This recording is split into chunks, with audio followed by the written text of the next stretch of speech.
नमस्कार दोस्तों, आप लोगों का मेरे चैनल पे आप सब लोगों का स्वागत है। मेरा नाम अर्पित कुमार इलाहाबादी है। तो जैसा मैं आप लोगों को साइकोलॉजी की रिलीज सीरीज में कई सारी चीज़ें मैं आप लोगों को बता चुका हूँ। पिछले लेक्चर में मैंने कई सारी चीज़ें बात की थी। मेमोरी क्या है, मेमोरी के बारे में हम लोगों ने बात करी थी। टाइप ऑफ मेमोरी के बारे में समझा था। मेमोरी लॉस के बारे में भी मैंने कुछ जिक्र किया था। मैंने ये भी बताया था कि कौन कौन से वो मेथड हैं जिनके ज़रिए हम अपनी मेमोरी को इम्प्रूव कर सकते हैं। इंटरफेरेंस थ्योरी के बारे में मैं आप लोगों को बताया था। कई सारी चीज़ें मैं आप लोगों को अलग अलग एंगल से समझाने की कोशिश की थी। कुछ टिप्स दिए थे कि आप अपनी मेमोरी को कैसे बेहतर कर सकते हैं। तो ये सारी चीज़ें आप लोगों को आशा करता हूँ कि पिछली लेक्चर पसंद आई होंगी। तो जैसा हम अपने जीवन में देखते हैं कि हमारी मेमोरी जो है वो बहुत ही इम्पोर्टेंट रोल प्ले करती है। जो भी चीज़ें हम अपने दिमाग में इंटरप्रेट करते हैं या याद करते हैं या कुछ भी हम किसी चीज़ से अनुमान लगाते हैं, वो सब मेमोरी के ज़रिए ही होता है। मैंने मेमोरी में आपको short term memory, long term memory, explicit memory, implicit memory, declarative memory, episodic memory, इनके बारे में मैं आप लोगों को डिटेल में कर चीज़ें बताया था। रूबिक मेमोरी, ये सारी चीज़ें मैं आपको ऑलरेडी बता चुका हूँ। फिर मैंने बताया था कि कैसे एक अमनेसिया होता है जिसमें हमारी जो इन्फॉर्मेशन है वो माइंड पे लॉस हो जाती है, या इंटरफियरेंस थ्योरी की वजह से, या ट्रेस डाउन थ्योरी की वजह से। तो मैं आप लोगों को कई सारी चीज़ों के बारे में पिछले लेक्चर में बताया था। तो कृपया इस लेक्चर को देखने से पहले उस लेक्चर को देख लें। तो मेरा नाम अर्पित कुमार इलाहाबादिया है और मैं आप लोगों को आज साइकोलॉजी से रिलेटेड कुछ चीज़ें बता रहा हूँ मेमोरी के बारे में। तो आज हम उसी का सब पार्ट की मेमोरी में तो हम याद करते हैं, ध्यान उस चीज़ का रखते हैं, इनकोडिंग के ज़रिए उसको स्टोर करते हैं शॉर्ट मेमोरी में। फिर हम उससे शॉर्ट मेमोरी से आउटपुट निकालते हैं जो हमारी प्रीवियस चीज़ स्टोर होती है हमारे सेंसरी रजिस्टर में, जो शॉर्ट टर्म मेमोरी का एक पार्ट होता है। तो मैं वो सारी चीज़ें आप लोगों को बता चुका हूँ।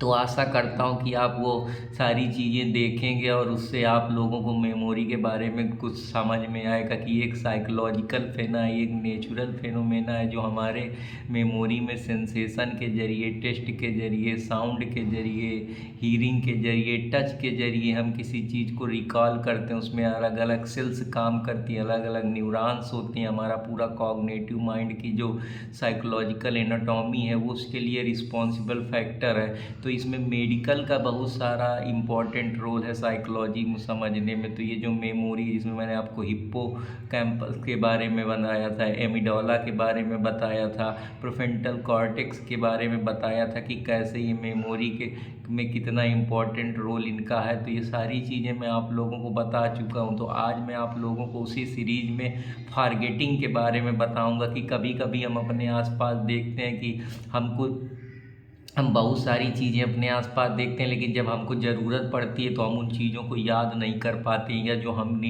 इंफॉर्मेशन हमारे माइंड में रिस्टोर होती है उसको हम सही समय पे प्रोड्यूस नहीं कर पाते, या हम पूरी तरीके से उसको फेल हो जाते हैं। जो हमारे लॉन्ग टर्म में चीज़ें होती हैं वो हमको याद नहीं आती, तो हमको ऐसा लगता है हमको याद कहे नहीं आ रहा, हम भूलने लगे, हमारी मेमोरी तो नहीं ख़राब हो गई, या कोई हमको मेमोरी से रिलेटेड डिसऑर्डर तो नहीं हो गया। तो हम काफ़ी परेशान होते। लेकिन ये एक ह्यूमन फेनोमेना है कि जब किसी चीज़ को आप बहुत समय तक के लिए दूर रख देते हैं या उस पर अटेंशन नहीं देते या फोकस नहीं देते हैं, तो वो चीज़ें धीरे धीरे, क्योंकि जो हमारी रिटेंशन पावर है वो शॉर्ट टर्म मेमोरी की बहुत कम होती है, वो कुछ सेकेंड में होती है। अगर उस चीज़ को हमने विजुलाइज कर लिया और वो चीज़ हमारे लॉन्ग टर्म मेमोरी में चली गई, तब तो वो हमको याद रहेगी। हम खट से ज़रूरत पड़ने पे उसको याद कर लेंगे, उसको हम रिटेन कर पाएंगे जो इन्फॉर्मेशन ऑलरेडी हमारे शॉर्ट टर्म मेमोरी में इंक्लूड है या इस्टेब्लिश है या वो वहाँ पे है। लेकिन अगर हमारे शॉर्ट टर्म मेमोरी में ही वो चीज़ सही तरीके से, जो हमारा सेंसरी रजिस्टर है, मेमोरी रजिस्टर है इंफॉर्मेशन का, अगर वो वहाँ पे स्टोर नहीं है, या हम उसको पूरी तरीके से विजुलाइज नहीं कर पा रहे हैं, या टेंशन नहीं बना पा रहा है, या मेमोरी हमारे माइंड पे नहीं क्रिएट हो पा रही, तो हम फिर उस चीज़ को नहीं याद कर पाएंगे। तो ये फॉरगेटिंग उसी का हिस्सा है जो ये बताता है कि हम कोई भी चीज़ को, जो इन्फॉर्मेशन है उसको कैसे जो हमारे शॉर्ट टर्म मेमोरी में पड़ी है उसको रिट्राइव करते हैं। उसको रिट्राइव करने की जब हम कोशिश करते हैं, मतलब हम उसका आउटपुट करते हैं, जो हम ऑलरेडी हमारा इनपुट शॉर्ट टर्म मेमोरी में पड़ा है उसको जब हम लॉन्ग टर्म मेमोरी के ज़रिए याद करने का प्रयास करते हैं तो उसमें हम फेल हो जाते हैं। तो उसी सारी लॉन्ग टर्म मेमोरी में जब हम चीज़ों को नहीं एक्वायर कर पाते हैं, इंफॉर्मेशन को हम नहीं रिटेन कर पाते हैं, तो उसी चीज़ को हम फॉरगेटिंग बोलते हैं। तो आज मैं इसी फॉरगेटिंग के बारे में आप लोगों को बात करूंगा। इसमें कई सारे साइकोलॉजिस्ट हैं जिन्होंने अपना अपना अलग अलग व्यू दिया है। उसमें से एक इम्पॉर्टेंट साइकोलॉजिस्ट है जिन्होंने एक एक्सपेरिमेंट करा जिसको हम लोग साइकोलॉजी में हरमैन इबिंगॉस का कर्व के नाम से जानते हैं। उसने क्या करा, वो एक साइकोलॉजिस्ट था, उसने कि मेमोरी क्यों इतनी जल्दी हम चीज़ें भूल जाते हैं। तो उसमें उसने एक्सपेरिमेंट करा, उसने बहुत सारे सिलेबस को मेमोराइज करना शुरू करा। उसके बाद उसने कई सारी चीज़ों के नंबर के अलग अलग तरीके से इंफॉर्मेशन को रिटेन करने की कोशिश करी, दोबारा से लर्न करा। तो उसने पाया कि एक टाइम ऑफ इंटरवल में चीज़ें हमारे दिमाग से धीरे धीरे गायब होते शुरू हो गई। मतलब कि हमको फॉरगेट होने लगी। हमको जो भी चीज़ हम एक बार पढ़ते हैं, देखते हैं हम अपने आसपास कि हमने कोई तुरंत पढ़ा चीज़, तो हमको वो आधे से ज़्यादा तो 5-10-1 घंटा में हमारे दिमाग से उचड़ जाता है। फिर बाकी बचा हुआ हमारा 2-4-5 घंटे में और चला जाता है। धीरे धीरे हमको सिर्फ बहुत कम, उसकी 100 अगर हम पूरी प्रतिशतता लें तो 33% हमको याद रह जाता है। तो जो टारगेट हम सबसे ज़्यादा करते हैं वो मैक्सिमम हम 1 घंटे के अंदर सबसे ज़्यादा चीज़ जो पढ़ते हैं वो भूल जाते हैं, क्योंकि ये शार्प ड्रॉप होती है। बहुत जल्दी जो चीज़ पहले कुछ घंटों में जाती वो हमारे दिमाग से पूरी तरीके से साफ हो जाती, मतलब हमको याद नहीं रहता। ऐसा इबिंगॉस का मानना है, जो एक बहुत बड़े साइकोलॉजिस्ट हैं। उन्होंने मेमोरी को साइकोलॉजी को समझने के लिए, मेमोरी के स्ट्रक्चर को समझने के लिए उन्हें एक्सपेरिमेंट करा। उन्होंने ये पाया कि ये जो ट्रेस होता है, ये जो डीके होता है, जो ये हम भूल जाते हैं, ये टाइम के लैप्स की वजह से होता है। जैसे जैसे टाइम लैप्स होता रहता है, ख़त्म होता रहता है, वैसे वैसे चीज़ें भी हमारे दिमाग से जाती रहती हैं। क्योंकि जो हमारे माइंड में कुछ इंटरफेरेंस होता है, इंटरफेरेंस जो ऑलरेडी एग्जिस्टिंग नॉलेज हुई है उसमें, और जो हम नई नॉलेज को एक्वायर कर रहे हैं उसको समझने में, रिटेन करने में, दोनों को हम पूरी तरीके से उस चीज़ को नहीं समझ पा रहे। क्यों नहीं समझ पा रहे हैं? क्योंकि इंटरफेरेंस हो रहा है। जो पुरानी नॉलेज है, नई नॉलेज में आपका माइंड सामंजस्य नहीं बैठा पा रहा है, उसमें से पॉइंट आउट नहीं कर पा रहा है, सॉर्ट आउट नहीं कर पा रहा है, या कन्फ्यूज हो रहा है। तो वही इंटरफियरेंस है जिसकी वजह से, क्योंकि आपके दिमाग में कई प्रकार की इंफॉर्मेशन है। दिमाग में आपके हो सकता है कि कोई रिलेटेड इन्फॉर्मेशन पढ़ाई से भी हो, खेल से भी हो, आपके दोस्तों यारों की, आपके गपशप की हो, या कोई आपके सोशल जो आप आसपास रोज़ चीज़ें करते हैं उसकी इन्फॉर्मेशन। तो आपके दिमाग में तो बहुत सारी आइडिया है, बहुत सारे इन्फॉर्मेशन है, लेकिन उस इन्फॉर्मेशन जो आपने इन्फॉर्मेशन को पढ़ा है, या जो इन्फॉर्मेशन आपके पास पहले से एग्जिस्ट कर रही है, उसमें कॉन्फ्लिक्ट हो जाता है। तो वो जो हम ट्रू नॉलेज एक्वायर करते हैं उसको हम उस समय पे रिटेन नहीं कर पाते हैं। तो यही बात है, क्योंकि वो प्रैक्टिकली वो चीज़ें जो होती हैं वो मूव होती रहती हैं, आगे आगे बढ़ती रहती हैं, धीरे धीरे चीज़ें हमारे दिमाग से चली जाती हैं। तो ये सारी चीज़ें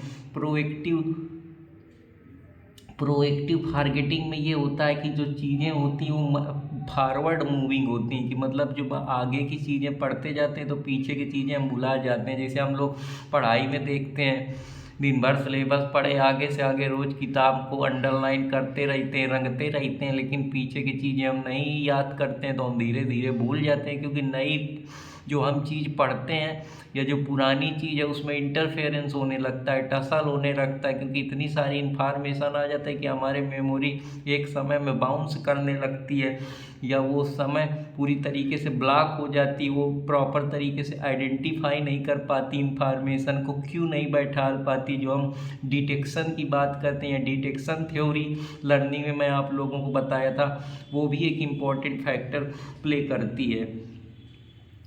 रेट्रोस्पेक्टिव में ये होता है कि बैकवर्ड मूविंग है, कि मतलब आप नई नई चीज़ें तो पढ़ते जा रहे हैं लेकिन पीछे का ध्यान नहीं दे रहे हैं। और इसमें क्या है, पीछे की चीज़ें याद हो रही लेकिन नई चीज़ें नहीं याद हो रही। तो ये जो प्रोएक्टिव और रेट्रोएक्टिव इफेक्ट है, ये भी एक इम्पॉर्टेंट रोल प्ले करता है। तो ये सारी चीज़ें हैं, तो इसी को बताया गया कि हमारा जो इंफॉर्मेशन है, हम जो हमारा माइंड है वो शॉर्ट टर्म मेमोरी में उस आउटपुट को नहीं ला पा रहे हैं, हम रिट्राइवल नहीं कर पा रहे हैं, हम आउटपुट को प्रोड्यूस नहीं कर पा रहे हैं। जो हमारे इंफॉर्मेशन ऑलरेडी हमारे सेंसरी रजिस्टर में एग्जिस्ट है।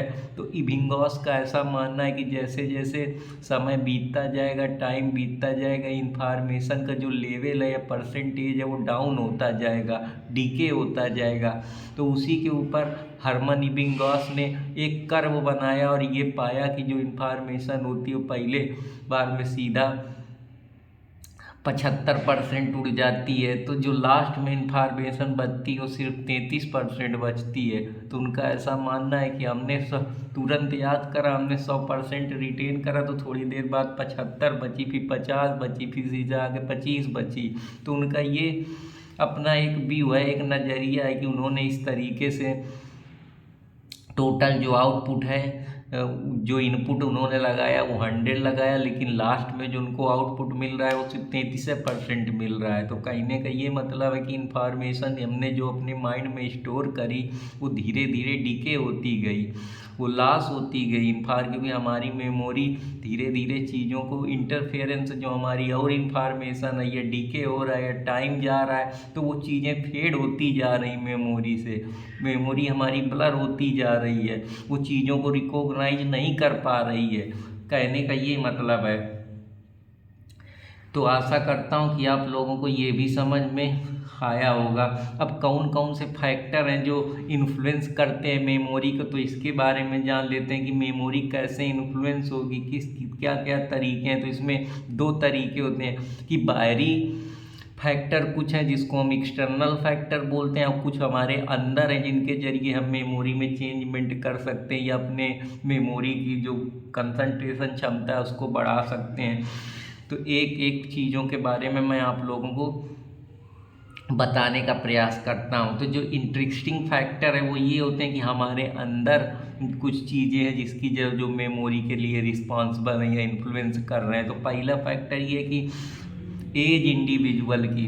अब मान लीजिए अगर छोटा बच्चा होता है तो आप देखते हैं कि उसकी मेमोरी बहुत तेज़ काम करती है, कोई भी चीज़ फटाक से रट लेता है। लेकिन जैसे जैसे आदमी बड़ा होता है तो उसकी मेमोरी की रिटेंशन क्षमता कम होने लगती है, और जब वो और बूढ़ा हो जाता है तो उसकी मेमोरी और नहीं काम करने लगती, जिसको हम मेमोरी जब बूढ़ी हो जाती तो हम उसको एजिंग बोलते हैं, ब्रेन एजिंग। तो ये भी एक इम्पॉर्टेंट फैक्टर है जो रिस्पॉन्सिबल होता है। जो मेमोरी का स्पैन होता है किसी भी चीज़ को रिटेन करने का, वो सबसे ज़्यादा 16 से 26 साल के ईयर में लमसम पाया जाता है, ऐसा वैज्ञानिकों का मानना है। दूसरा कि आप कितना मैच्योर है, कितना आपकी समझ है, आपका दिमाग का विकास कितना है, मैच्योरिटी लेवल आपकी कितनी है, कितनी आप लोगों से कनेक्ट रहे हैं, कितना आपने सोशल एक्सपीरियंस लाइफ का अनुभव लिया है। तो उस आधार पे भी आपकी मेमोरी, क्योंकि आपकी मेमोरी में वैसी रिटेंशन पावर बन गई है, कितना आपके अंदर लॉजिक लगाने का, कनेक्शन बिठाने का, चीज़ों को इंटरलिंक करने का, तो ये सारी चीज़ें रिस्पॉन्सिबल है। तो ये भी एक इम्पॉर्टेंट फैक्टर प्ले करता है। आप किसी भी चीज़ को लेकर कितनी आपके अंदर इच्छा है, मान लीजिए आपका मरा दिमाग है, आप पढ़ने नहीं चाहते तो अब कोई थोड़े आपके मेमोरी में जाएगी। कितना आपका माइंड शांत है, कितना मन से आप उस चीज़ को सीखना चाह रहे हैं, कितनी क्यूरियोसिटी है, ये भी इम्पॉर्टेंट रोल प्ले करता है। उस पर्टिकुलर सब्जेक्ट में कितना इंटरेस्ट है। अब जैसे कोई मूवी हो तो हम फटाफट याद कर लेते हैं कि शोले में ये हीरो ने इसको मार दिया। पूरी बच्चों की मेमोरी इतनी तेज होती है कि सारी पूरी मूवी सुना देंगे, या कोई गाना हो कि बेबी को बेस पसंद है तो खट से सुना देंगे। अब लेकिन अगर उनसे कह दिया जाए कि यार ये मैथमेटिक्स के फार्मूला याद करो तो नहीं याद कर पाएंगे, क्योंकि उनका उसमें इंटरेस्ट नहीं, उनको मज़ा नहीं आ रहा, वो लर्निंग को इंटरेस्टिंग नहीं बना पा रहे। तो इस वजह से या उनका जो माइंड है वो उस चीज़ को मना कर रहा है, उसको मज़ा नहीं आ रहा, वो पूरी तरीके से रस नहीं ले रहा, उसमें इंटरेस्ट नहीं उसको डेवलप हो पा रहा। तो इस वजह से वो मेमोरी जो हमारी इंटरेस्ट है वो भी इम्पोर्टेंट रोल प्ले करता है। कितना अटेंटिव है उस पर्टिकुलर चीज़ को लेकर, उनके सेंसेस कितना पर्टिकुलर कॉन्शियस उस पर्टिकुलर चीज़ को लेकर, अटेंशन लेवल उनका कितना है, फोकस कितना है, कितना सीखने के लिए अटेंटिव है, कितना उस पर्टिकुलर चीज़ के लिए अपनी तरफ से प्रयास कर रहे हैं जानने का, उनके अंदर एक इच्छा शक्ति है, तो वो भी एक इम्पॉर्टेंट रोल प्ले करता है। इंटेलिजेंस, अब इंटेलिजेंस में कई सारे फैक्टर हैं कि उसका दिमाग का इंटेलिजेंस लेवल कितना है, उसने कितनी चीज़ों के बारे में उसको जानकारी है, उसका सोशल इन्वायरमेंट का रिलेशनशिप कैसा है, कैसा उसके संबंध है आसपास के जो हमारे सोशल इकोनॉमिक रिलेशन है, या उस पर्टिकुलर सब्जेक्ट में उसको कितना पता है, उसका लेवल ऑफ एक्सपीरियंस कितना है। तो ये सारी चीज़ उसके इंटेलिजेंस पे डिपेक्ट करेंगी, उसकी बौद्धिक विकास कितना है, क्षमता कितनी है, किस इंस्टीट्यूशन से पढ़ा है, कैसी उसको लर्निंग है, किस तरीके से वो चीज़ों को इंटरप्रेट करता है, उसके जो माइंड का है वो किस सोशल इन्वायरमेंट कल्चर में रहा है, कहाँ किस उसका इन्वायरमेंट जो एक इम्पॉर्टेंट फैक्टर प्ले करता है कि वो अगर पढ़ाई लिखाई के परिवेश में रहा होगा, या उसके माता पिता उस तरीके से पढ़े लिखे होंगे तो बच्चे के, या उसकी जीन कैसी है, माता पिता का अगर पढ़े लिखे हैं बुद्धिमान है तो बच्चा भी बुद्धिमान होगा। तो इंटेलिजेंस के कई सारे फैक्टर हैं, ये एक फैक्टर पे डिपेंड नहीं करता। फिर हमारा माइंड कितना शांत है, कितना रेस्ट ले रहा है, हमारा बॉडी के प्रॉपर सेल्स किस तरीके से काम कर रहे हैं, हम प्रॉपर स्लीप ले रहे हैं या नहीं ले रहे हैं, मेडिकल कंडीशन क्या है, हमारी दिमाग सही तरीके से काम कर रहा है, ब्रेन को कोई इंजरी क्षति तो नहीं हुई है, या हम कोई बहुत ज़्यादा टेंशन तो नहीं ले रहे हैं, या हमारे ब्रेन में कोई डिसीज या कमी तो नहीं है, या ब्रेन ट्यूमर तो नहीं है, या कोई डिसीज तो नहीं है, अल्जाइमर डिसीज, जहाँ हमारे बॉडी को माइंड को पर्याप्त रूप से केमिकल नहीं रिलीज कर पा रहा, डोपामाइन नहीं, जिससे वो इंटरेस्ट नहीं बना पा रहा।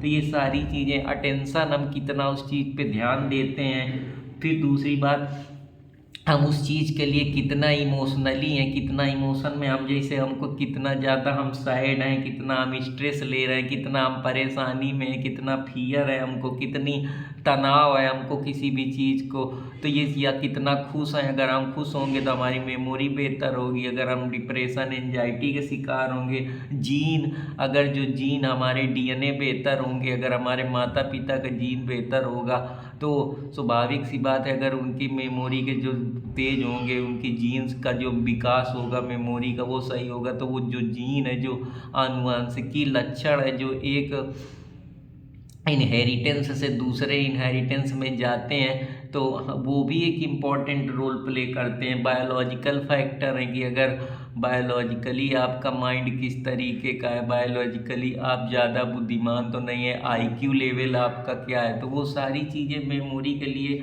रिस्पॉन्सिबल रोल प्ले करती हैं। अब जैसे महिलाओं पुरुष की भी मेमोरी में लोग कहते हैं कि महिलाओं को चीज़ें ज़्यादा पे याद रहती हैं, पुरुषों को कम याद रहती हैं, तो वो जो एक एनाटॉमिकल स्ट्रक्चर है बॉडी का, महिलाओं के आर्गन्स और पुरुष के आर्गन्स, उसमें भी डिफरेंस है। तो ये सारी चीज़ें रिस्पॉन्सिबल हैं, एक चीज़ उसके लिए रिस्पॉन्सिबल नहीं है।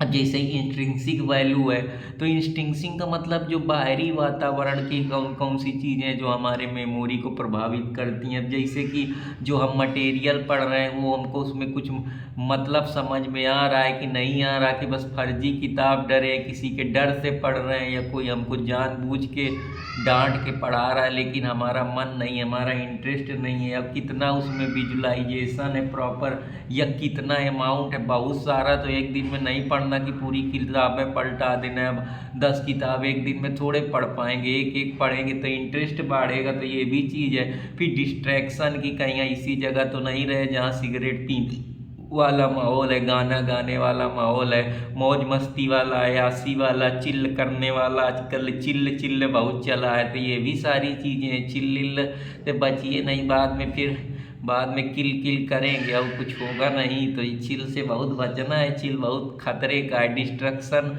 कई प्रकार के हैं कि आप कितना किस चीज़ पे एक्टिव हैं, पढ़ाई के प्रति आप एक्टिव हैं या डिस्ट्रैक्टेड, जैसे आप ड्रग्स ले रहे हैं, या आप अपने मौज मस्ती के लिए घूम टहल रहे हैं, या आप सोशल कितना रिलेशनशिप बना रहे हैं, ये सब चीज़ें या और भी चीज़ें जो आपको डिस्ट्रैक्ट करती हैं, जैसे फ़ोन की आजकल हैबिट है, मूवी देखना, गाने सुनना, ज़्यादा खेलना, दूसरों से बात न करना, आइसोलेशन में रहना, तो ये भी सारी चीज़ें कहीं ना कहीं आपको जो मेमोरी को इन्फ्लुएंस करती हैं।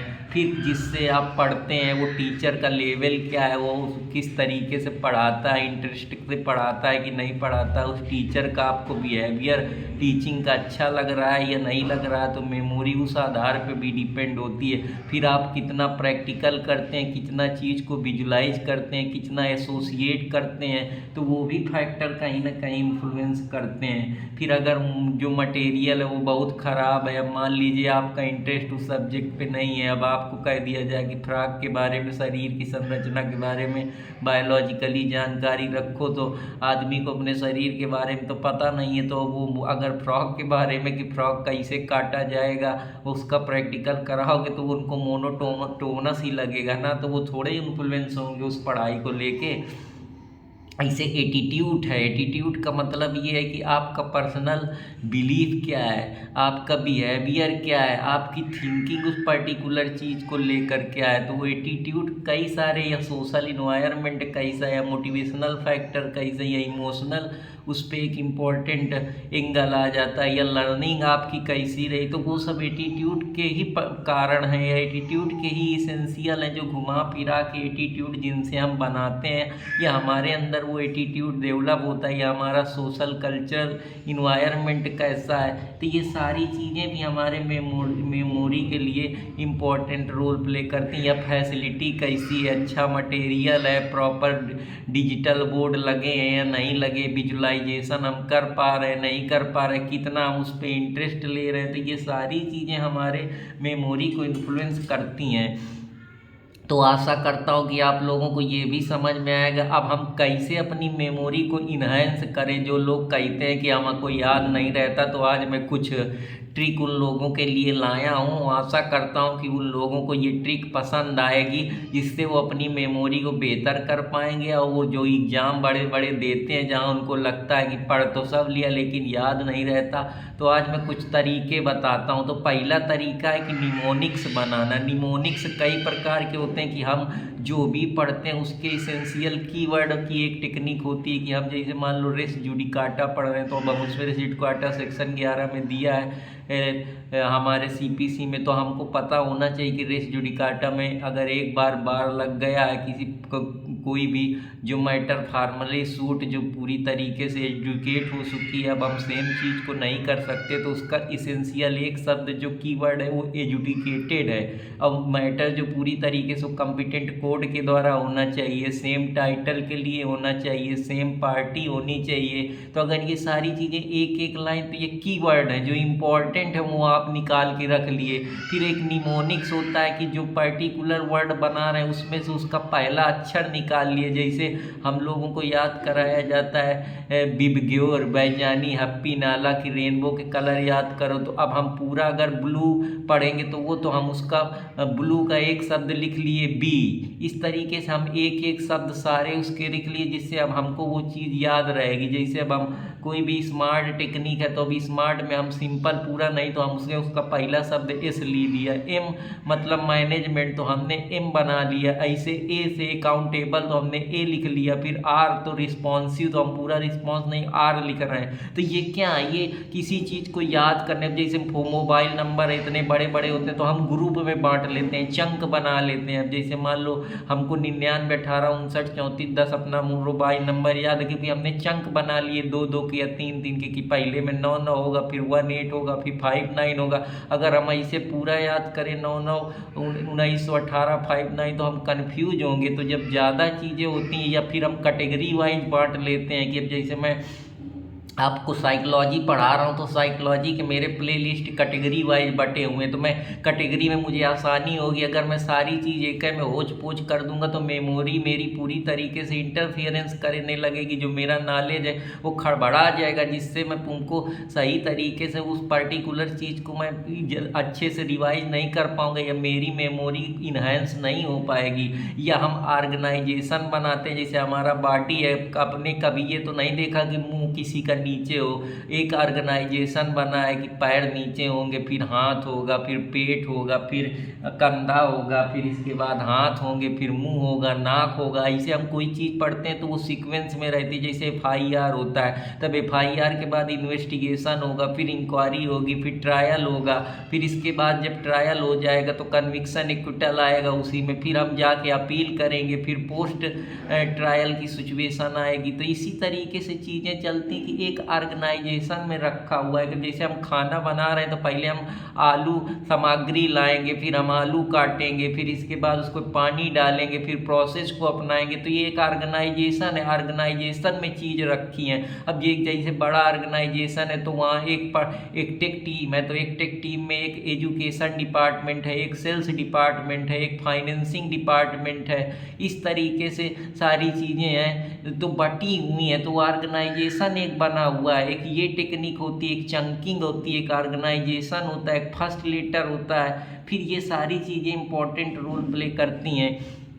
इसके अलावा जो आपके पास एग्जिस्टिंग नॉलेज है, एक एसोसिएशन मेथड होता है कि जो आप पहले जानते हैं उससे कनेक्शन बैठा रहिए, इंटरलिंकेज करिए, तो वो भी एक चीज़ होती है। फिर एक कोई चीज़ अगर आपको समझनी मेमोरी को तो आप डीप सोचिए, उसका व्हेन वेयर व्हाई व्हाट समझिए, तो वो चीज़ आपको याद रखिए। उसमें क्वेश्चन पुट करिए, कनेक्शन इस्टेब्लिश करिए जो आपको ऑलरेडी इंफॉर्मेशन आपके ज्ञान में है, और अपने माइंड को बहुत सारी चीज़ों पे पीछे ना भाजिए, कम से कम इंटरफियरेंस करिए, काम की चीज़ याद रखिए जिससे आपकी मेमोरी में लोड कम पड़ेगा और बेहतर आपकी काम करेगी। मेमोरी का एक ट्रिप ये थी, एक्रोबेटिक करिए, पानी पीजिए, सप्लाई जिससे ऑक्सीजन की ज़्यादा होगी, प्रॉपर ब्लड फ्लो होगा, तो उसकी वजह से भी आपकी मेमोरी बेहतर काम करेगी। इंटरफेरेंस जो सिमिलर इंफॉर्मेशन है उसमें कम करिए, वरना उसकी वजह से दिक्कत है। भाई जैसे जूरी है तो जूरी हमको जूरी में कन्फ्यूजन हो जाएगा। तो इस तरीके की जो सिमिलर इंफॉर्मेशन सेम वर्ड से उनसे बच के रहिए। एक सेलेक्टिव अप्रोच अपनाइए कि हमको ये सेलेक्टिव चीज़ें ही पढ़नी है जो हमारे काम की। सारा कुछ अगर दिमाग में भरेंगे तो कन्फ्यूज होगा, वो पूरी तरीके से विजुलाइज नहीं कर पाएगा, अपने माइंड में एक इमेज नहीं बना पाएगा और फिर वो चीज़ें आपको याद नहीं आएंगी। रिव्यू करिए, उसको बार बार याद करते रहिए। एक फिर फ्लैश बैक होता है कि उसको बार बार देखते रहिए, वो भी एक इम्पॉर्टेंट रोल होता है मेमोरी इनहेंस करने का। जैसे फटाफट जो होते हैं एडवर्टाइज आते रहते हैं तो वो फ्लैश करते चले जाते हैं फ्लैश, तो हमको याद बना रहते कि यार जैसे हम लोग कोई चीज़ आती है, कोई एडवर्टाइजमेंट है तो हमको कहे याद रहता है, क्योंकि वो बार बार हमारे आंखों के सामने से जो चीज़ बार बार चली जाती, बार बार गुजरा, हमको रील्स की सारी चीज़ें कहे याद रहती कि हम उसको बार बार स्क्रॉल करते रहते हैं तो हमारे आंखों से निकलती है, फिर आती है तो हमारे मेमोरी को वो सिग्नल मिलता जाता है तो वो उसी इमेज बनाती जाती है। तो ये भी इंपॉर्टेंट रूल है। फिर एक PQRST मॉडल है जो एक बहुत बड़े साइकोलॉजिस्ट है थॉमस रॉबिन्सन, उनके द्वारा दिया गया है। तो ये PQRS मॉडल में हम ज़्यादा चीज़ों को रिमेंबर कर सकते हैं, तो आप इस टेक्निक का भी यूज कर सकते हैं। ये सारी चीज़ें कहीं नहीं मिलेगी, मैं बहुत डिटेल में आप लोगों को सब चीज़ें पढ़ा रहा हूँ। बस आप लोगों से आशा करता हूँ कि कृपया थोड़ा लाइक सब्सक्राइब करते रहें तो मेरा हौसला और थोड़ा बुलंद होता रहे। तो आज मैं आप लोगों के लिए PQRST मॉडल हम लोग समझते हैं।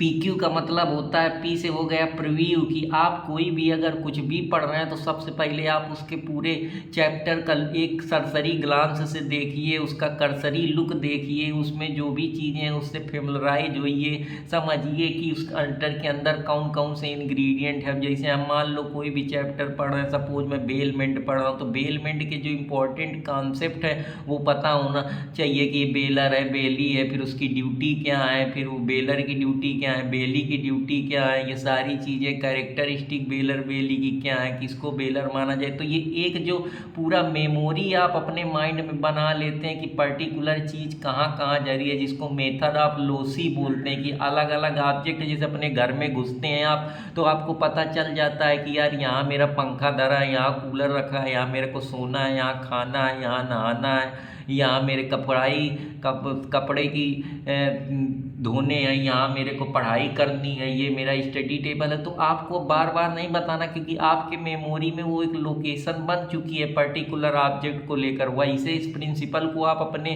कुछ भी पढ़ते हैं तो याद करिए कि रेस जुडिकाटा में ये यहाँ दिया है, इसके बाद ये दिया है, फिर एक आर्डर में चीज़ें याद करने का प्रयास करिए, ऑब्जेक्ट बनाइए कि पर्टिकुलर इस सिचुएशन पे ये चीज़ें दी हैं, तो वो भी एक इम्पॉर्टेंट रोल प्ले करता है। इसको हम मेथड ऑफ लोसी बोलते हैं। तो एक ये भी तरीका है जो आप लोगों को पता होना चाहिए। फिर क्वेश्चन पूछिए उसी चीज़ से, जो भी आपको व्हेन, वेयर, व्हाट, व्हाई पूछते रहिए, बार बार उस लेसन को देखते रहिए, आंसर ढूंढने का प्रयास करिए। तो पी का मतलब हो गया प्रीव्यू, क्यू का मतलब हो गया उससे क्वेश्चन, आर का मतलब ज़्यादा से ज़्यादा पढ़िए, उस नॉलेज को इंटरप्रेट करिए, सोचिए, थिंकिंग, उसकी मीनिंग जानने का प्रयास करिए। जो अदर आपके पास एग्जिस्टिंग नॉलेज है उस सब्जेक्ट से, उससे इंटरलिंक करिए। अब जैसे मान लीजिए कि मेरे को इन्वायरमेंट में मैं कोई नई चीज़ पढ़ रहा हूँ, मान लो मैं एयर क्वालिटी इंडेक्स पढ़ रहा हूँ, अगर मेरे को पता है कि एयर क्वालिटी इंडेक्स के पीछे भी मैं जानता हूँ कि कौन कौन सी एयर है जिनकी क्वालिटी ख़राब, जैसे मीथेन एक एयर हो गई, सल्फर हो गई, ये सारी O3 हो गई, ओजोन हो गई, तो इन्हीं सारी चीज़ों से तो मैं जो एग्जिस्टिंग नॉलेज है उसका यूज करते हुए जो मेरे पास प्रीवियस नॉलेज है उसमें कनेक्शन बैठा रहा हूँ, जिससे मेरे को चीज़ें आसान होती जा रही। मेरे को पता है कि एयर क्वालिटी 3 हमारे जो प्रौद्योगिकी संस्थान है, IIT मद्रास, बॉम्बे और दिल्ली ने मिलके बनाया, तो ये सारी चीज़ें मैं कैसे बता पा रहा हूँ, क्योंकि मैं एनालिसिस कर रहा हूँ, रीड करने के साथ मैं इंटरप्रिटेशन कर रहा हूँ, एसोसिएशन बना रहा हूँ। तो ये भी एक इम्पॉर्टेंट चीज़ है। फिर बार बार उसको याद करते रहिए, बोलते रहिए, जिससे वो आपके मेमोरी को यूज टू हो जाए, हैबिट हो जाए, तो जिससे आप कुछ भी पढ़ें तो तुरंत उसको दोबारा से देखिए, रिवाइज करिए, इस इंफॉर्मेशन को रिटेन करने का प्रयास करिए, और बाद में जितना भी सब कुछ पढ़ा है उसका टेस्ट दे दिए, ताकि आपको ये समझ में आए कि आपने कितना उससे सीखा, कितना जाना। तो इस प्रिंसिपल को हम PQRST मॉडल बोलते हैं, जो थॉमस रॉबिन्सन के द्वारा दिया गया, जो एक बहुत बड़े साइकोलॉजिस्ट हैं। तो आशा करता हूँ कि आप लोगों को ये भी समझ में आया होगा। मेमोरी ट्रेस थ्योरी क्या होती है? मेमोरी ट्रेस थ्योरी का मतलब होता है जो भी हम अपने आसपास इंफॉर्मेशन को इनकाउंटर करते हैं, एक्सपीरियंस करते हैं, वो हमारे मेमोरी में रिकॉर्ड होने के बाद धीरे धीरे वो क्या होती है, ट्रेस होने लगती, ख़त्म होने लगती, क्योंकि जो हम चीज़ स्टोर करते हैं वो मेमोरी में कोई नई इंफॉर्मेशन जाके इंटरफियरेंस करने, या समय बीत जाता है, या कोई हम कह सकते हैं कि ऐसी चीज़ हो जाती है जिसकी वजह से जो माइंड है वो हमारी मेमोरी पूरी तरीके से क्यों नहीं बैठा पाती है, या जो हम इनकोडिंग करते हैं, स्टोर करते हैं, वो इन्फॉर्मेशन रिहर्सल होने के बाद लॉन्ग टर्म मेमोरी में नहीं जा पाती, या पहले ही वो चीज़ हमारे माइंड में पूरी तरीके से कुछ समय के बाद गायब हो जाती है, या हमारी मेमोरी उन चीज़ों पे उतना टेंशन नहीं दे पाती। तो ये ट्रेस थ्योरी उसी पे रिलेटेड काम करती है। अब कौन कौन से टाइप हो सकते हैं फॉरगेटिंग के, जरा उनके बारे में भी बात कर लेते हैं। तो एक नेचुरल फॉरगेटिंग होती है। नेचुरल फॉरगेटिंग में ये होता है कि जैसे जैसे समय जाता जाता है आप चीज़ें भूलते जाते हैं, क्योंकि ये बिना इंटेंशन के होता है। जैसे मान लीजिए आप क्या है, घर में आए, रात को चाबी रख दी, अब कल को आपको जाना है, अब आप चाबी ढूंढ रहे हैं कि गाड़ी की कहाँ है, तो ये आपकी इंटेंशन नहीं कि आप भूल जाएं, लेकिन आपकी मेमोरी ने उस चीज़ पे उतना टेंशन नहीं दिया है, या पूरी तरीके से उस चीज़ को अटेंटिव तरीके से वो इमेज नहीं बन पाई आपके माइंड में, या जो आपके सिग्नल्स हैं हम कह सकते हैं वो पूरी तरीके से काम नहीं करे हैं, तो पर्टिकुलर वो चीज़ आपको याद नहीं आ रही है, मेमोरी फेड हो गई है, टाइम ज़्यादा हो गया, या पर्टिकुलर समय पे जो ट्रिगर पॉइंट है वो आपके मेमोरी को नहीं मिल पा रहा है। तो ये सारी चीज़ें, जैसे हम लोग चाबी हमारी खो जाती है घर में, या कोई चीज़ हम रख देते हैं, अब मान लीजिए हम कहीं गए नहाने, अब हम वहाँ फ़ोन छोड़ा है, अब हम ढूंढ रहे हैं हमारा फ़ोन का, हमको याद ही नहीं आ रहा। तो ये सारी चीज़ें आप अपने आसपास घर में देखते हैं या कुछ कर देते हैं, इसके बाद कोई पूछता है कि ये चीज़ कहाँ रखे हो, तो आप बता ही नहीं पाते हो, आपको याद ही नहीं आता कि कहीं रख दिए हैं, इसकी वजह से दूसरों को परेशानी होती है। तो ये एक नेचुरल फार्मूला है जो हमारे माइंड में फॉरगेट हो जाती हैं चीज़ें। तो इसके लिए भी कई चीज़ें रिस्पॉन्सिबल है। तो आशा करता हूँ कि आप लोगों को ये भी समझ में आया होगा। अब मॉर्बिड फॉरगेटिंग क्या होती है? मॉर्बिड फॉरगेटिंग का मतलब ये होता है जब आप जानबूझ के कोई चीज़ को डिलिब्रेट कर देते हैं, जानबूझ कर। जैसे मान लीजिए आप पढ़ रहे हैं, अब आपने पढ़ लिया कि यार पहले जैसे अभी हम लोग का CRPC बदला है, अब भारतीय न्याय संहिता में वही चीज़ है, हमने 154 में FIR पढ़ी, अब FIR हमारी 173 में, तो हम उसको जानबूझ के हटा रहे हैं कि फर्जी में अपने दिमाग में इंटरफेरेंस न पैदा कर पाएँ, जिससे हमारी मेमोरी एक प्रॉपर तरीके से डिस्टिंक्शन न बना पाए और जो प्रॉपर इंफॉर्मेशन हमको ज़रूरी वो सही समय पे हम रिटेन न कर पाएँ या हम उसका आउटपुट रिट्राइवल न कर पाएँ। तो इस वजह से हम उसको जानबूझ के यार फालतू की चीज़ें हम अपने दिमाग में नहीं डालते। जब हम पेपर देने जाते हैं तो हम अपने काम का पढ़ते हैं, सब कुछ नहीं पढ़ते हैं। वो जो सिलेक्टिव अप्रोच होता है वो इसी चीज़ पे बेस्ड होता है। तो इसको हम मॉर्बिड फॉरगेटिंग बोलते हैं। इसका मतलब होता है कि आप जानबूझकर अनावश्यक चीज़ें हटाना चाहते हैं जिससे आप पूरी तरीके से फोकस और अटेंशन बढ़ा सकें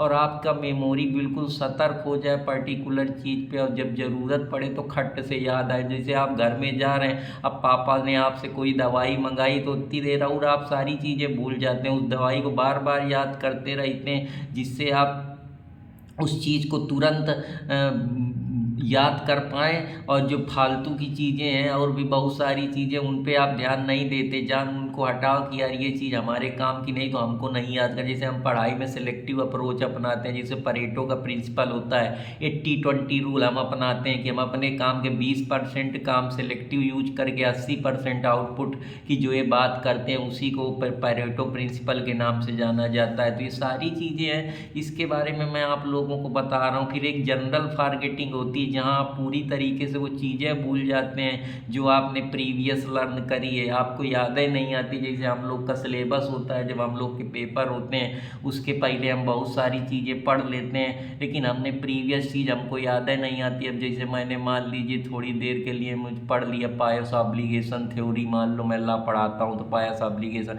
अब मुझको पायस ऑब्लिगेशन प्रीवियस याद है या नहीं रहा, क्योंकि मैं उसको बार बार गो थ्रू नहीं करा, मेमोरी को यूज टू नहीं है, आदत नहीं है, या मेमोरी मेरी फेड हो गई है, या जो इन्फॉर्मेशन है वो आगे वाली जो हमारी प्रोएक्टिव इंटरफियरेंस है वो भी इसमें इम्पॉर्टेंट रोल प्ले करता है। तो अब हमको वो चीज़ यादें नहीं आ रही, टोटल लॉस हो गया है अब, क्योंकि हम उसको देखे नहीं तो वो हमारे दिमाग से उचट गई।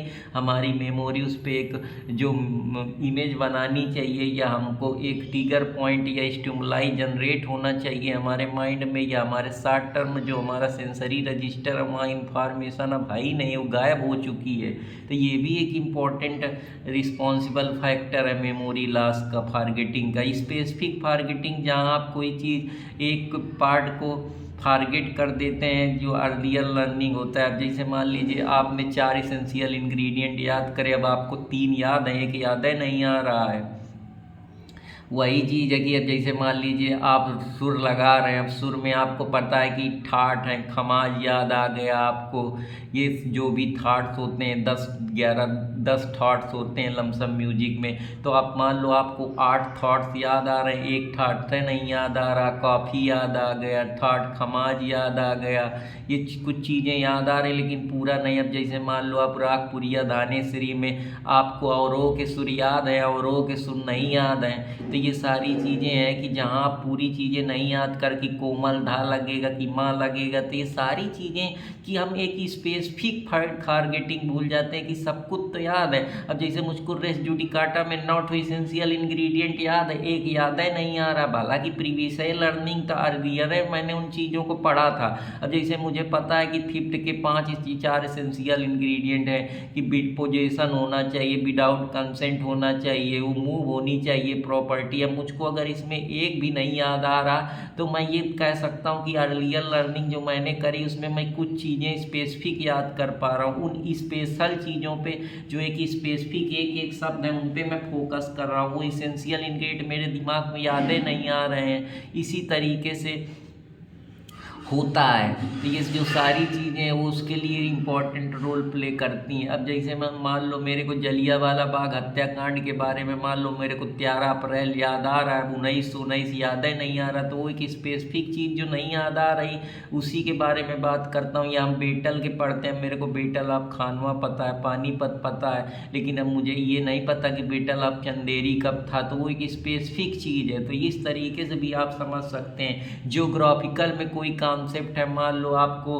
प्रेशर बेल्ट के बारे में पता है, प्रेशर बेल्ट में आपको लो प्रेशर के बारे में पता है, लेकिन अब हाई प्रेशर आपके दिमाग में आ ही नहीं पा रहा कि ये कैसे बनता है। आपको कन्वर्जेंस जोन के बारे में पता है, डाइवर्जेंस जोन के बारे में पता ही नहीं है।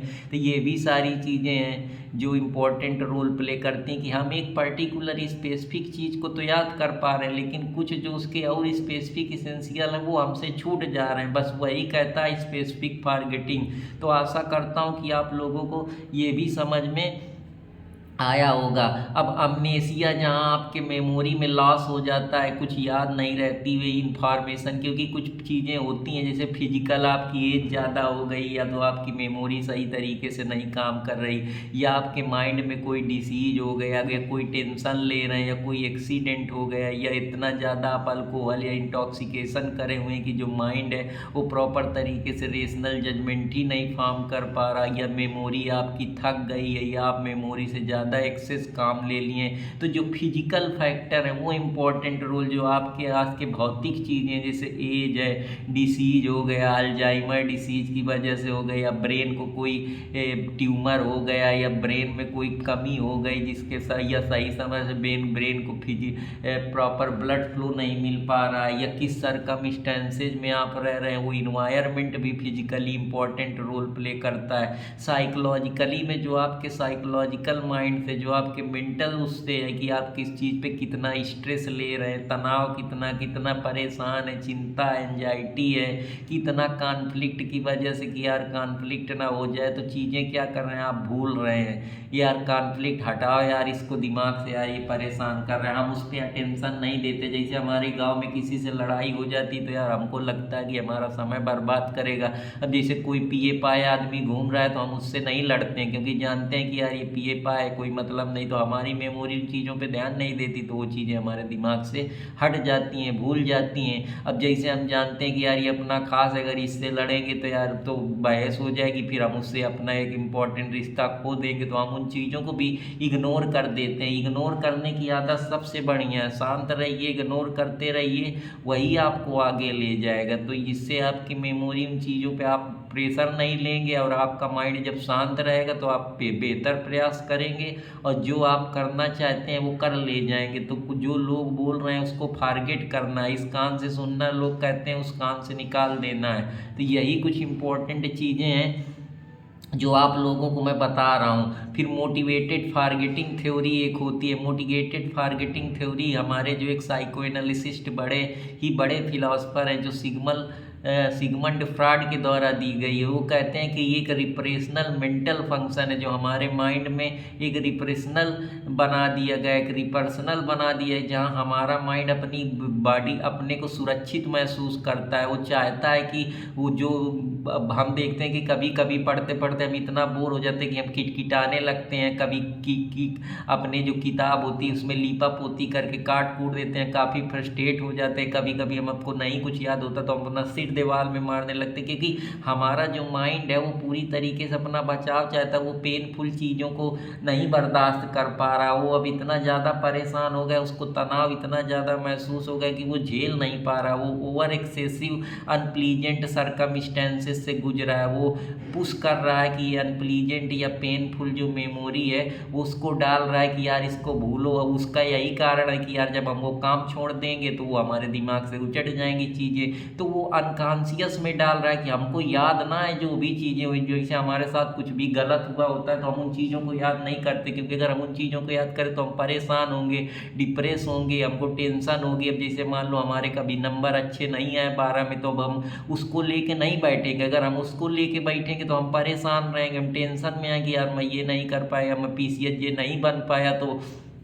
अब उन चीज़ों को लेकर मैं नहीं बैठूंगा, नहीं मैं जीवन भर उसी चीज़ से परेशान रहेगा। तो जो हमारे खट्टी चीज़ें हैं या जो हमारे सैड मोमेंट है उनको याद नहीं करते। अब जैसे किसी का एक्सीडेंट हो गया या मेरे बहुत अच्छा रिलेटिव है उसको कोई डिसीज हो गया या वो मेरे बीच नहीं रहा या कोई मेरे घर में कोई ऐसी अनहोनी हो गई, तो अब उन चीज़ों को मैं अपने दिमाग में नहीं लाऊंगा, क्योंकि वो जनरली मेरे को दर्द ही देंगे, परेशान देंगे। पेनफुल एक्सपीरियंस मेरा मेंटल माइंड अब सहने के लिए तैयार नहीं है। हम ज़िंदगी में वही चीज़ें चाहते हैं जो हमारे लिए प्लीजेंट होती हैं, जो सुखमय होती हैं, जिससे हमको मज़ा आता है, खुशी मिलती है। हम लोग चाहते हैं हमारी माइंड भी उसी तरीके से काम करता है, वो चाहता है संसार में सब सुखी रहें, मस्त रहें, अच्छे से खाएं पिएं, घूमें टहलें, एंजॉय करें। कोई दर्द नहीं लेना चाहता, कोई मेहनत का काम नहीं करना चाहता जहाँ हमारे माइंड को टेंशन हो, एंजाइटी हो या वो ज़्यादा ओवरलोड उसको फेस करना पड़े। तो हम उन चीज़ों को फारगेट करने का सोचते हैं। हम वही चीज़ याद रखते हैं जो हमारे लिए प्लीजेंट है,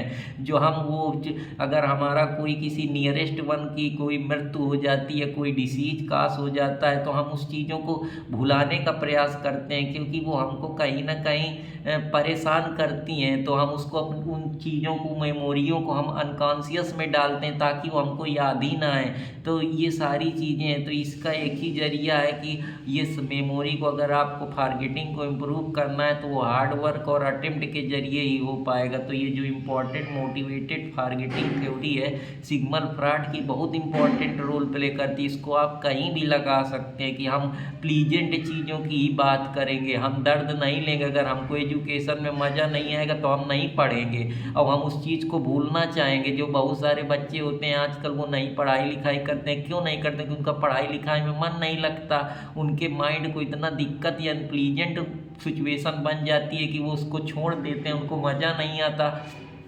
तो ये सब चीज़ें भी इम्पॉर्टेंट रोल प्ले करती हैं। अगर आप इसको इकोनॉमी में देख ले तो अगर आपको पैसा नहीं मिल रहा तो आप काम काहे करेंगे? क्योंकि आपका माइंड फ्रस्ट्रेट हो रहा है कि यार बार बार वही, अगर यही मुझको पैसा मिलने लगे तो मैं और मन से पढ़ाने लगूंगा, क्योंकि मुझको प्लीजेंट अच्छा लगने लगेगा। मेरे माइंड को एक ऐसी थिंकिंग बन जाएगी कि यार मेरे को इससे रुपया मिल रहा है, मैं मस्त घूम पा रहा हूँ, प्लीजेंट इंजॉय कर पा रहा हूँ, दोस्तों के साथ मौज मस्ती भी कर रहा हूँ और 4 लोग मेरे को रिकॉग्नाइज भी कर रहे हैं, मेरी बात को भी सुन रहे हैं। तो मैं उन चीज़ों पे बेहतर वर्क करूँगा। मैं एक कमरे में बस बैठे पढ़ा रहा हूँ, मेरे को कोई सुन भी नहीं रहा, ना मेरी कोई वीडियो देख रहा, तो मैं स्वाभाविक सी बात है मेरी मेमोरी परेशान होगी। मैं उन चीज़ों को नहीं सोचूंगा, तो मैं उसको अनकॉन्शियस में ही डालूंगा कि वो मेरे को याद ना आए, बस मुझको करते रहना है। तो ये भी एक इम्पॉर्टेंट चीज़ होती है जो मैं आप लोगों को मोटिवेशन फारगेटिंग थ्योरी के माध्यम से सिगमंड फ्रॉइड की बता रहा हूँ। तो आशा करता हूँ कि आप लोगों को ये भी पसंद आया होगा, और पसंद आए तो कृपया अर्पित कुमार इलाहाबादिया को लाइक सब्सक्राइब करते रहें। तो ये मेरा दूसरा मेमोरी से रिलेटेड लेक्चर है। 4 लेक्चर में मैं आपको पूरा मेमोरी A to Z पढ़ा दूंगा। इसके बाद आपको दुनिया में मेमोरी से रिलेटेड कोई लेक्चर कहीं नहीं देखना पड़ेगा। तो आशा करता हूँ कि आप लोग मुझको लाइक सब्सक्राइब और पसंद करेंगे। तो फिर मिलूँगा कोई नए टॉपिक के लिए, तब तक इजाज़त दीजिए अपने अर्पित कुमार इलाहाबादिया को। जय हिंद दोस्तों, जय भारत।